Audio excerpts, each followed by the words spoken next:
Hi, welcome back, Trev here. This is day 2 of my Introduction to Guitar course. So today we're going to be looking at chords.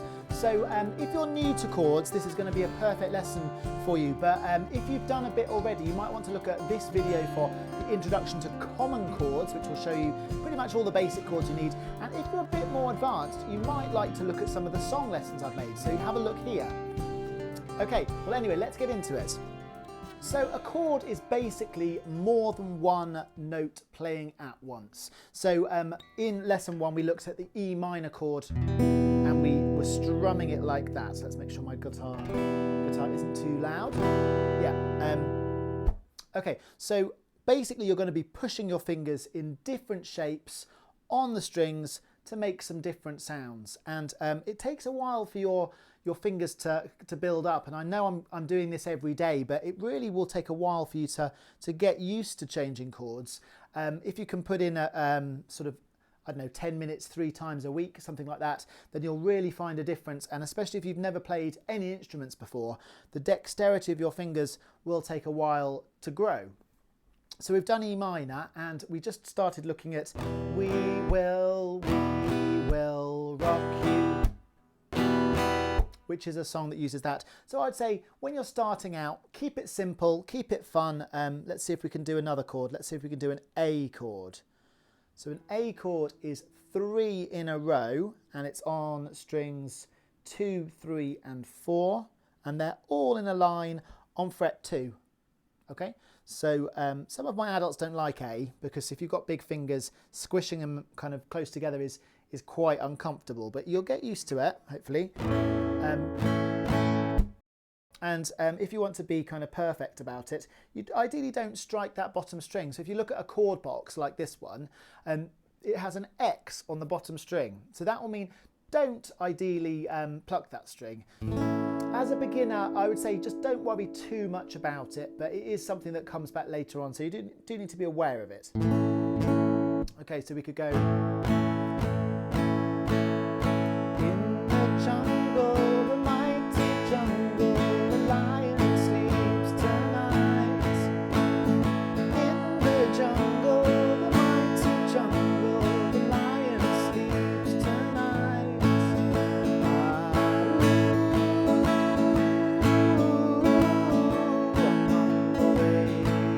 So when you're starting, you can kind of strum whatever patterns you like. Next, well tomorrow, next lesson, we will be doing some more on rhythm, but for the moment I'm just worrying about your shapes. So you've got E minor and A.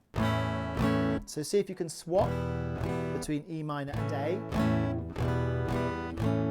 And let's do another one, and let's do a D. So a D chord is basically the shape of a triangle, okay? And the main thing I think for a D chord is the order in which you put your fingers down. Okay, so if you put them all down sort of in the wrong order, then you get quite confused. And I've seen a few people do a D chord wrong in that way. So we want our first finger on the 3rd string, 2nd fret. We want our second finger on the 1st string, 2nd fret. So there's a gap. And then we want our 3rd finger on the 2nd string, 3rd fret. So that makes a D chord.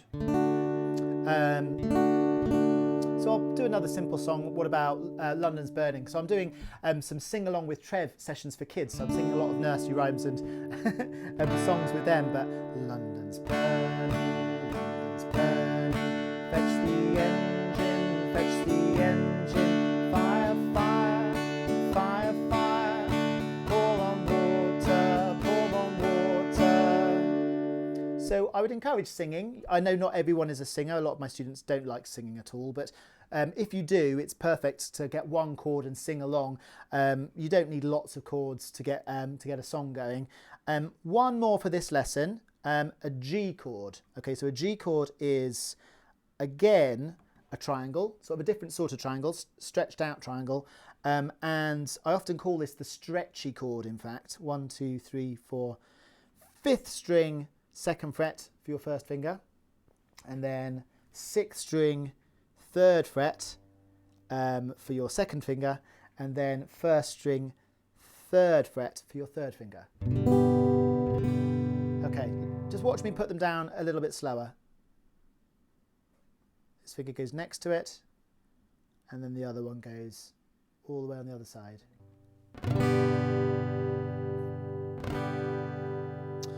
Stretchy chord, G.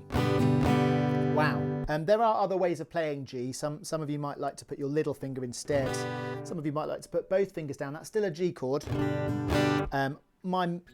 My preferred method, and what you'd see in most books, is probably like that. Okay, and actually while we're talking about that, we can talk about fingering. So fingering is a guide, and there are different ways you can kind of finger your chords, but try and use the most conventional way, unless there's a good reason, is my advice. So if you see one in a book, or what I'm telling you, then try and do that. And you know, if you really want to do a different way, then that's okay. It's not like it's completely wrong, but generally these things have been kind of around for a while, and there are reasons that we're using these fingers. Okay, so you know an E minor chord, an A chord, a D chord, and a G chord. So if you can see if you can learn them, and see if you can maybe swap between them, and I will test you on the next lesson. Okay, like I say, if you found that fairly easy, you could have a look at some of the songs here, but if not, I'll see you tomorrow. I hope you enjoyed that lesson. Please do click subscribe and follow what I do. You can also click like and share the video, and also you can go to my website trevwilliams.co.uk, where there's a donate button if you want to support what I do.